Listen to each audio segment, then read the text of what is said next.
आज के वीडियो में हम प्रेजेंट परफेक्ट कंटिन्यूअस टेंस के बारे में पढ़ेंगे। इससे पहले वीडियो में हम प्रेजेंट परफेक्ट टेंस तक पढ़ चुके हैं।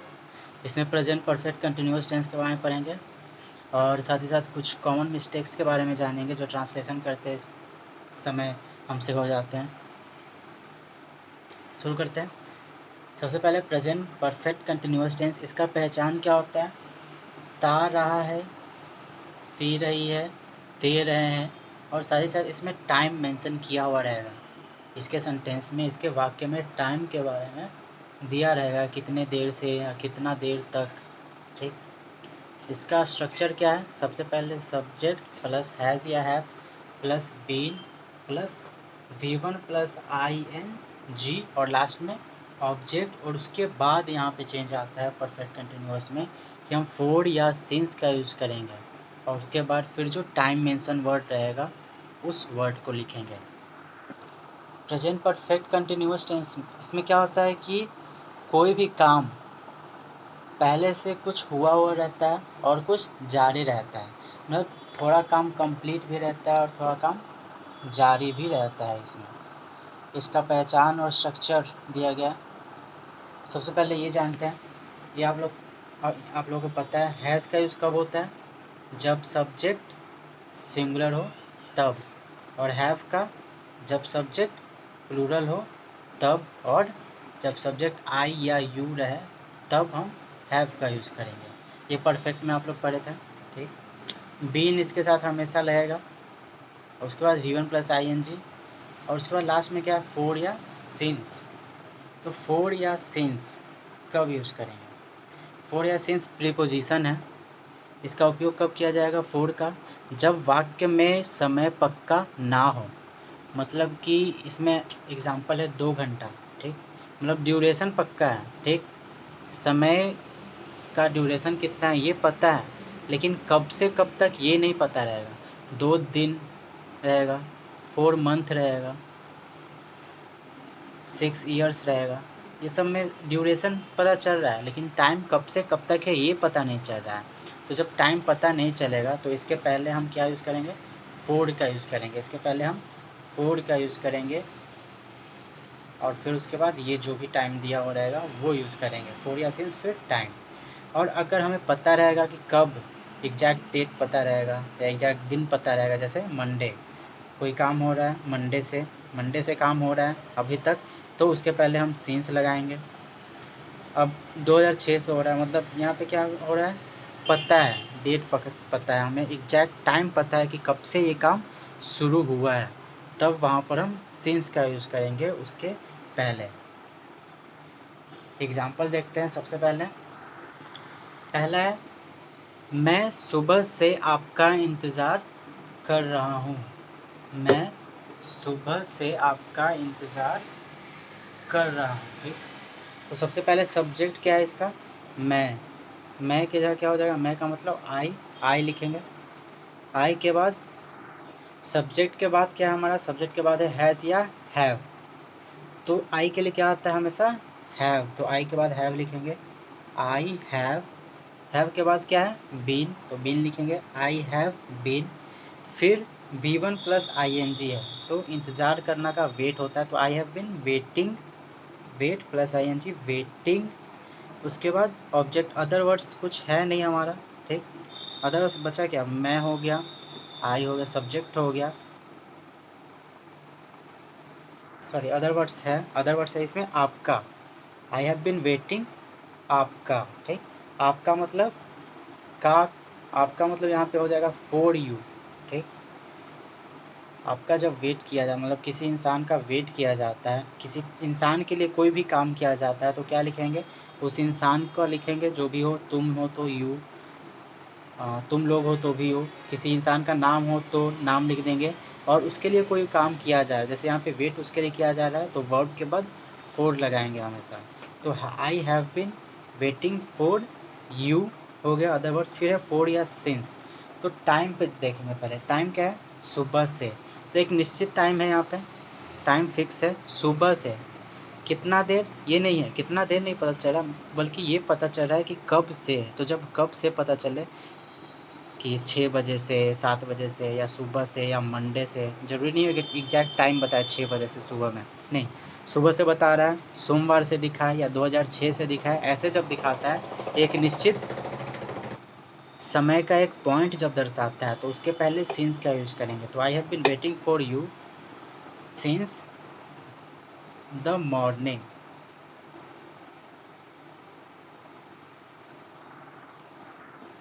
फिर से देख लेंगे, I have been waiting for you since the morning, मतलब कि आज के सुबह से मैं आपका इंतज़ार कर रहा हूँ। नेक्स्ट देखेंगे, नेक्स्ट क्या है, वह 2 दिनों से कोशिश कर रहा है। वह 2 दिनों से कोशिश कर रहा है का क्या हो जाएगा, सबसे पहले वह का लड़का है तो ही, सिंगुलर है, सिंगुलर के लिए क्या आएगा, हैज़, ही हैज़, फिर स्ट्रक्चर के हिसाब से बीन, फिर V1 प्लस आई एन जी, कोशिश करना क्या होता है, try, V1 plus I N G, trying, he has been trying, other words कुछ नहीं है, सब्जेक्ट हो गया, वर्ब हो गया, बचा क्या सिर्फ 2 दिन से, तो ये तो टाइम पीरियड हो गया, 2 दिन टाइम पीरियड बता रहा है, तो यहाँ पे हम फोर क्या यूज़ करेंगे, he has been trying for 2 days. For और सिंस को अच्छे से समझेंगे तभी ये सब सही बनेगा। जब दिखाए कितने देर, मतलब कोई काम बताएगा कितने देर से हो रहा है, इतने देर से हो रहा है, इतने दिनों से हो रहा है, इतने घंटे से हो रहा है, तो उसके पहले हम फोर का यूज़ करेंगे। और जब बताए कि सेंटेंस में ऐसा रहे कब से हो रहा है, मतलब कि एक समय से हो रहा है, चाहे सुबह से हो रहा है या फिर सोमवार से हो रहा है, मंगलवार से हो रहा है, अगस्त महीने से हो रहा है, इस साल से हो रहा है, तो वहाँ पे हम सिंस का यूज़ करेंगे। ठीक, जब निश्चित पॉइंट हो तो सिंस का, जब समय का पीरियड बताए तो फोर का यूज़ करेंगे। नेक्स्ट देखते हैं, तुम 1980 से दिल्ली में रह रहे हो, तुम का यू, सबसे पहले यू के साथ हैव आ जाएगा, have, you have been structure के हिसाब से, फिर रहना वर्ब, दिल्ली नहीं लिख देंगे इसके बाद, सबसे पहले क्या है सब्जेक्ट, फिर हैज़ या है, फिर बीन, फिर वर्ब, वर्ब क्या है रह रहे हो, तो रहना का लिव और आईएनजी लग जाएगा लिविंग, अदर वर्ड्स क्या है दिल्ली में, you have been living in Delhi, कब से 1980 से, मतलब यहाँ पे टाइम फिक्स दिखा रहा है, कब से, कब से का कब क्या यूज़ करेंगे सिंस, यानी सिंस 1980, यानी you have been living in Delhi since 1980। Negative sentence में आते हैं, निगेटिव में क्या हो जाएगा, निगेटिव में क्या होता है, पहले ही पढ़े थे कि हेल्पिंग वर्ब के बाद नॉट लग जाता है, तो यहाँ भी हेल्पिंग वर्ब के बाद नॉट लग जाएगा, सब्जेक्ट प्लस हैज़ या हैव, फिर नॉट, फिर been plus V1 plus ING plus object plus since या फॉर और टाइम। एग्जाम्पल देखेंगे, आपका बेटा 2 दिन से स्कूल नहीं आ रहा है, तो आपका बेटा का योर सन सब्जेक्ट हो गया, सिंगुलर है तो हैज़, और हैज़ के बाद क्या है नॉट लगाना जरूरी है, नॉट और बीन लगाना भी जरूरी है, तो been, your son has not been, नहीं आ रहा है का कमिंग, स्कूल तो किसी जगह आ रहे हैं या जा रहे हैं तो उसके लिए टू का यूज़ करेंगे, कमिंग टू स्कूल, फिर 2 दिन क्या है समय का अंतराल है, पीरियड है, तो your son has not been coming to school for 2 days। Next देखेंगे, प्रियंका शाम से अपना लेसन याद कर रही है, सॉरी मतलब प्रियंका शाम से अपना पाठ याद नहीं कर रही है, प्रियंका सिंगुलर है तो हैज़ नॉट बीन, याद करना का लर्न ING लग जाएगा लर्निंग, और उसके बाद अपना पाठ, अपना पाठ के लिए आप लोग गलती करते हैं योर, ऑन, आवर ये सब लिख देते हैं, तो यहाँ पे सब्जेक्ट के हिसाब से हम इसके लिए वर्ड लाएंगे कोई भी। अपना मतलब किसके लिए हो रहा है यहाँ पे, प्रियंका के लिए, प्रियंका क्या है फीमेल है, लड़की है, लड़की के लिए कौन सा प्रोनाउन हम लाते हैं हर, HER, तो यहाँ पर भी हम हर का यूज़ करेंगे, यानी Priyanka has not been learning her part का लेसन का लेसन, कब से शाम से, फिक्स पॉइंट है शाम से, तो सिंस इवनिंग या since the evening, sorry. Next देख लेंगे इंट्रोगेटिव यस या नो क्वेश्चन को सबसे पहले देखेंगे, इसमें क्या होगा हेल्पिंग वर्ब पहले आ जाएगा हैज़ या हैव, फिर सब्जेक्ट, फिर बीन, फिर V1 प्लस ING, फिर अदर वर्ड्स, फिर सिंस या फॉर प्लस टाइम। क्या तुम 10 साल से यहाँ काम कर रहे हो? सब्जेक्ट क्या है? तुम के लिए क्या है? हैज़ या हैव आएगा। तो हैव यू, हैव हो गया, सब्जेक्ट हो गया, फिर बीन, हैव यू बीन, उसके बाद V1 प्लस ING, काम करना का, वर्क रहे हो तो ING लग जाएगा, काम कर रहे हो जाएगा वर्किंग। तो हैव यू बीन वर्किंग यहाँ, अदर वर्ड्स यहाँ का हेयर, उसके बाद फोर या सिंस, तो 10 साल से। तो यहाँ पर कब से ये पता नहीं चला, बस कितने सालों से ये पता चल रहा है। तो 10 सालों से, यानी कि 4 पीरियड पता चल रहा है। तो have you been working here for 10 years, और क्वेश्चन मार्क लगाना जरूरी है इंट्रोगेटिव में। नेक्स्ट है WH वर्ड। WH वर्ड में सिंपल है, जो इंट्रोगेटिव यस नो का है वही, बस पहले WH वर्ड लग जाएगा जो भी पूछ रहा होगा। क्यों है तो वाई, क्या है तो व्हाट, कौन है तो हु, ऐसे चेंज हो जाएगा WH वर्ड। फिर हैज़ या have, subject, been, V1 plus ING, object plus since या फॉर प्लस टाइम। तुम यहाँ 10 साल से क्यों काम कर रहे हो? क्यों, तो सबसे पहले WH वर्ड क्या है? क्यों, यानी क्यों का वाई के बाद सब WH वर्ड के बाद हैज़ या हैव, सब्जेक्ट के हिसाब से तुम यानी यू के लिए हैव आएगा, तो वाई हैव यू, सब्जेक्ट के बाद बीन, ध्यान से हर एक स्टेप को देखेंगे। Why have you been, V1 plus ING, काम करना का, वर्किंग, फिर अदर वर्ड्स यहाँ, why have you been working here, फिर 10 साल से, सेम है पहले वाला, तो why have you been working here for 10 years. तुम यहाँ 10 सालों से क्यों काम कर रहे हो? तो why have you been working here for 10 years. तो प्रेजेंट टेंस हमारा पूरा कंप्लीट हो चुका है। इसके पहले के 3 वीडियो में आपको present indefinite tense, present continuous tense और प्रेजेंट परफेक्ट टेंस बताया गया है। इसमें आपको प्रेजेंट परफेक्ट कंटिन्यूअस टेंस बताया गया। अगले वीडियो में हम सिंपल टेंस के बारे में, सिंपल पास्ट टेंस यानी कंप्लीट पास्ट टेंस के बारे में पढ़ेंगे। प्रेजेंट टेंस यहाँ कंप्लीट हो गया है। अभी आगे की वीडियो में हम थोड़ा कॉमन मिस्टेक्स पढ़ेंगे जो ट्रांसलेशन करते समय हम लोग करते हैं, और थोड़ा रिवाइज करेंगे पूरा प्रेजेंट टेंस का। हम लोग कॉमन मिस्टेक्स के बारे में पढ़ेंगे जो ट्रांसलेशन करते वक्त होती है। सबसे पहले रिवीजन में, प्रेजेंट टेंस के रिवीजन में ये याद रहना चाहिए, प्रेजेंट टेंस का टोटल कितना होता है? 4। पहला इंडेफिनिट, दूसरा कंटिन्यूअस, तीसरा परफेक्ट और चौथा परफेक्ट कंटिन्यूअस। ठीक, पहचान याद रहना चाहिए। इंडेफिनिट का ता है, ती है, ते है। कंटिन्यूअस का रहा है, रही है, रहे हैं। परफेक्ट का चुका है, चुकी है, ये सब रहता है। परफेक्ट कंटिन्यूअस का ता रहा है, ते रहे हैं, ये सब परफेक्ट कंटिन्यूअस का रहता है। ट्रांसलेशन करते वक्त ये ध्यान रखेंगे, अगर वाक्य के लास्ट में ता है, ती है या ते हैं, ये सब रहा, तो उसको हम सबसे पहले सब्जेक्ट लिखेंगे, उसके बाद V1 या V5 लिखेंगे, फिर अदर वर्ड्स लिखेंगे। इसमें इस MR का यूज़ नहीं करना, गलती ये करते हैं। जैसे एग्जांपल देखते हैं, वह क्रिकेट खेलती है, खेलती है लड़की है, तो वह का सी। उसके बाद यहाँ पे हम इज़, MR, डू या डस का यहाँ पे उपयोग नहीं करेंगे, क्योंकि ये पॉजिटिव है, प्रेजेंट इंडेफिनिट टेंस का अफर्मेटिव सेंटेंस है ये। यहाँ पे सब्जेक्ट के बाद सिर्फ V1 या V5 का यूज़ करेंगे, इज़, MR ये सब का नहीं। तो सी, उसके बाद खेलना का, प्ले, सिंगुलर के लिए प्लेस आ जाएगा V5, place cricket, other words यानी क्रिकेट, सी प्लेस क्रिकेट, बस सिंपल ऐसे रहेगा। वह क्रिकेट नहीं खेलती है, तो यहाँ पे क्या होगा? वह क्रिकेट नहीं खेलती है का सी। निगेटिव में क्या कहते हैं प्रेजेंट इंडेफिनिट टेंस का? यहाँ पे हम सब्जेक्ट, उसके बाद हम निगेटिव के कारण डू या डस लगा देते हैं, और फिर नॉट, और फिर V1 प्लस अदर वर्ड्स। तो यहाँ पे सी, डज सिंगुलर के लिए आएगा, डू प्लूरल और आई और यू के लिए आएगा। तो सी सिंगुलर है तो does, C does not V1 यानी प्ले, अदर वर्ड्स क्रिकेट। ठीक, अगला देखते हैं प्रेजेंट कंटिन्यूअस में क्या होता है। जैसे वह क्रिकेट खेल रही है, खेल रही है।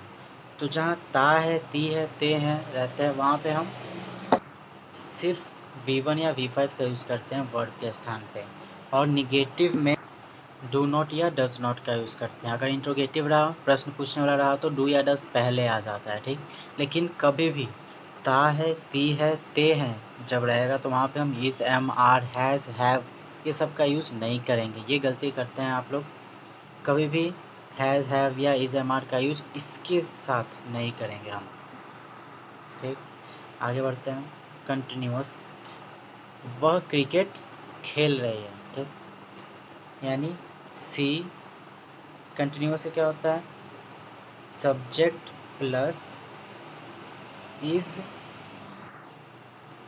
या एम या आर प्लस V4 यानी V1 plus ING plus other words use करते हैं, ठीक। यानी सी सिंगुलर के लिए इज आ जाएगा, सी इज, फिर V4 वर्ब क्या है, खेलना, सॉरी खेल रही है, तो खेल रही है playing, she is playing cricket है, cricket simple, she is playing cricket हो जाएगा, वह क्रिकेट खेल रही है का। तो ये ध्यान रखिएगा हमेशा, जैसे पहले ही बताएं, रहा है, रही है, रहे हैं, रहा, तो वहाँ पे हम डू या डज का नहीं बल्कि इज या एम या आर का यूज करेंगे, ठीक। और ता है, ती है, ते हैं, रहा, तो डू नॉट या डज नॉट का यूज़ करेंगे, डू या डज का यूज़ करेंगे, वो भी कहाँ, स्ट्रक्चर के हिसाब से, अफर्मेटिव में नहीं बल्कि निगेटिव और इंट्रोगेटिव रहा तो, ठीक। इसमें भी क्या होगा, कंटिन्यूअस टेंस के निगेटिव में हेल्पिंग वर्ब के बाद यानी इज, एम, आर के बाद नॉट लग जाता है। जैसे वह क्रिकेट नहीं खेल रही है का, she is not playing cricket, helping verb के बाद नॉट लग जाता है। किसी भी टेंस में जब निगेटिव बनाते हैं हम तो हेल्पिंग वर्ब के बाद नॉट लगा देते हैं हमेशा, ठीक। और इसी को अगर हमें इंट्रोगेटिव बनाना पड़े कि क्या वह क्रिकेट खेल रही है, तो ऐसे में क्या होता है, जो हेल्पिंग वर्ब होता है वो सब्जेक्ट के पहले आ जाता है, बाकी सब वही रहता है। तो क्या हो जाएगा, क्या वह क्रिकेट खेल रही है का, इज सी प्लेइंग क्रिकेट और क्वेश्चन मार्क, ठीक। जिससे यहाँ पे क्या वह क्रिकेट खेलती है, क्या वह क्रिकेट खेल रही है, इसका हो जाएगा इज सी प्लेइंग क्रिकेट। वही रहा, क्या वह क्रिकेट खेलती है, डिफरेंस समझ में आ रहा है, रही है और खेलती है अलग अलग है, थोड़ा सा डिफरेंस के कारण पूरा स्ट्रक्चर बदल जाएगा। कंटिन्यूअस इंडेफिनिट, तो इंडेफिनिट के लिए क्या होगा, डू या डज, तो क्या वह क्रिकेट खेलती है का, वह के लिए डज, तो does C play cricket, simple, ठीक। याद रखिएगा, जब सब्जेक्ट हमारा आई या यू रहे तो उसके साथ, ये है तो सिंगुलर लेकिन फिर भी इसके साथ हमेशा डू लगाएंगे, ठीक। और प्लूरल के लिए डू लगेगा और सिंगुलर के लिए डज लगेगा हमेशा, ये दोनों को छोड़कर। इज हमारा सिंगुलर के लिए रहेगा, आर प्लूरल के लिए रहेगा, एम आई के लिए रहेगा सॉरी। और सही सर, जब हम डू या डज का यूज़ करते हैं तो उस सेंटेंस में जो वर्ब रहेगा, मेन वर्ब, वो हमेशा V1 रहना चाहिए, V5 नहीं। इंडेफिनिट में हम V1 या V5 का यूज़ करेंगे क्योंकि वहाँ पे कोई हेल्पिंग वर्ब नहीं ले सकते हैं। लेकिन निगेटिव में, ये अफर्मेटिव था, लेकिन निगेटिव में हम डू या डज का यूज़ करेंगे या इंट्रोगेटिव में भी डू या डज का यूज़ करेंगे, तो उसके साथ हम वर्ब का हमेशा पहला फॉर्म यूज़ करेंगे और कोई फॉर्म नहीं, इंडेफिनिट का ये है। और कंटिन्यूअस में इज, एम, आर, ये सब कंफ्यूज मत होइएगा, अच्छे से वीडियो को बार बार देखिएगा, प्रैक्टिस कीजिएगा, अच्छे से समझ में आएगा आपको। तो इंडेफिनिट में क्या हो जाएगा, डू या डज हेल्पिंग वर्ब और V1 या V5, और कंटिन्यूअस में इज, एम, आर और V1 plus ING main verb रहेगा, ठीक। और परफेक्ट, परफेक्ट में क्या होता है, चुका है, चुकी है, चुके हैं, ये सब रहता है। इसका स्ट्रक्चर क्या होता है, सब्जेक्ट प्लस हैज़ या हैव प्लस V3। जब चुका है, चुकी है, चुके हैं रहा, तो हमेशा सब्जेक्ट के बाद हैज़ या हैव लाएंगे, फिर V3। ये नहीं चुका है, चुकी है तो इज, एम, आर या डू या डज ला दिए, ये सब गलती करते हैं हेल्पिंग वर्ब का, ये गलती नहीं करेंगे कभी भी। सब्जेक्ट के बाद जब चुका है, चुकी है रहे तो सब्जेक्ट के बाद हैज़ या हैव लगाएंगे, फिर वर्ब का तीसरा रूप लाएंगे और फिर अदर वर्ड्स लिखेंगे, ठीक। जैसे वह खा चुका है, तो ही सिंगुलर के लिए हैज़, प्लूरल के लिए और आई और यू के लिए हैव। तो ही हैज़ खा चुका है का, खाना का इट, चुका है लगाओ यानी V3 लगाएंगे तो इटेन, ईट इट, इटेन। तो कुछ वर्ड्स का आपको V1, V2, V3 ये सब याद करना होगा। इंग्लिश ग्रामर का बुक होगा आपके पास, बहुत सारे वर्ब का, क्रिया शब्द का V1, V2, V3 याद करना ज़रूरी है। अच्छे से याद करेंगे और ट्रांसलेशन का प्रैक्टिस करेंगे। ये सब गलती नहीं दोहराएंगे जो बात किए हैं, और प्रैक्टिस जितना आप करिएगा उतना ही अच्छा रहेगा आपको ट्रांसलेशन करने के लिए। तो प्रेजेंट टेंस का इतना हम रहने देते हैं, प्रेजेंट टेंस के लिए इतना काफ़ी है। आगे थोड़ा और पढ़ेंगे हम, आगे पास्ट टेंस, फ्यूचर टेंस के बारे में पढ़ेंगे और एकदम अच्छे से ट्रांसलेशन पर पकड़ बनाएंगे अपना। जितना प्रैक्टिस करिएगा उतना ही अच्छा पकड़ बनेगा आपका, और बातचीत करने में अच्छा रहेगा इंग्लिश में आपके लिए। निगेटिव में क्या हो जाएगा, इसका भी हैज़ या हैव हेल्पिंग वर्ब के बाद नॉट लग जाएगा। सिंपल है सभी में, तो चाहे कोई भी टेंस हो, निगेटिव में हेल्पिंग वर्ब के बाद नॉट लग जाएगा। इंट्रोगेटिव में हेल्पिंग वर्ब सब्जेक्ट के पहले आ जाएगा, ठीक। हैज़ या हैव प्लस सब्जेक्ट हो जाएगा। सिंपल है, अच्छे से आप लोग पढ़िएगा। अगर कोई प्रॉब्लम हो तो पूछ सकते हैं, और वीडियो को बार बार देखिए, अच्छे से समझिए और प्रैक्टिस करते रहिए। Thank you for your time.